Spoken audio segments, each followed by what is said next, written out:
जब आपका समय बहुत खराब चल रहा हो तब समझ जाना कि भगवान परीक्षा ले रहे हैं। अगर इस वक्त आपने हार मान लिया तो वह समझ जाएंगे कि यह मुझ पर भरोसा करता ही नहीं है।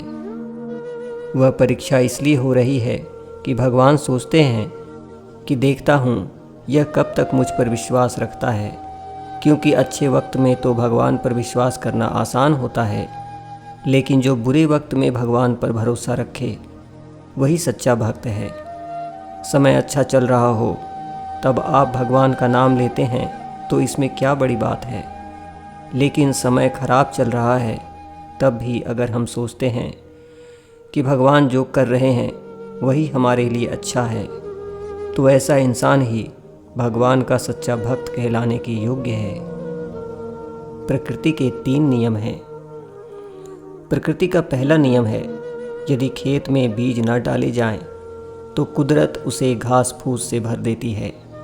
ठीक उसी तरह से दिमाग में अगर सकारात्मक विचार न भरे जाएं, तो नकारात्मक विचार अपनी जगह बना ही लेते हैं।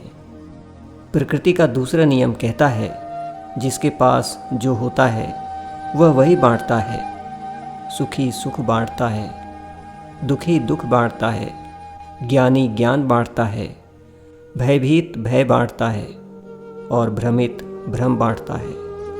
प्रकृति का तीसरा नियम, आपको जीवन में जो भी मिले उसे पचाना सीखो, क्योंकि भोजन न पचने पर रोग बढ़ते हैं, पैसा न पचने पर दिखावा बढ़ता है, बात न पचने पर चुगली बढ़ती है, प्रशंसा न पचने पर अहंकार बढ़ता है, निंदा न पचने पर दुश्मनी बढ़ती है, दुख न पचने पर निराशा बढ़ती है और सुख न पचने पर पाप बढ़ता है।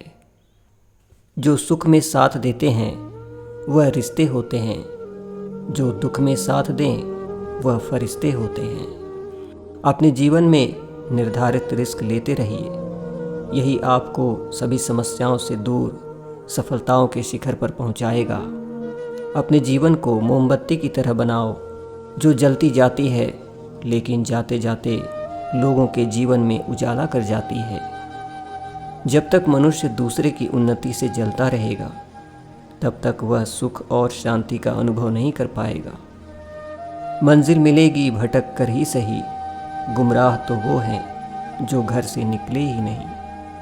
क्यों डरना जिंदगी में, आगे क्या होगा, कुछ नहीं तो तजुर्बा होगा। कल्पना कीजिए कि किसी रेस्टोरेंट में जाकर हम पूरा मेन्यू ऑर्डर कर दें। जब तक पूरा मेन्यू टेबल पर आएगा तब तक हमारा पेट भर चुका होगा, क्योंकि हमारी भूख लिमिटेड है। 3 या 4 डिशेस खाने के बाद उससे ज़्यादा हम खा नहीं सकते और रेस्टोरेंट में साथ ले जाने की फैसिलिटी नहीं है। लेकिन ज़िंदगी में हम इस तरह से कमाते हैं जैसे हम अमर होकर आए हैं। पूरी दुनिया की दौलत पा लेने की चाहत हमें होती है। जब पूरी दुनिया की दौलत हमारे पास आएगी तब तक हम दुनिया से खर्च हो जाएंगे और साथ ले जाने की फैसिलिटी है नहीं। जिस तरह भूख लिमिटेड है वैसे ही हमारी ज़िंदगी भी लिमिटेड है। तो जितनी भूख है उतना ही खाना अपनी प्लेट में हम लेते हैं, तो जितनी ज़रूरत है उतना ही कमाकर हम खुश क्यों नहीं रह सकते।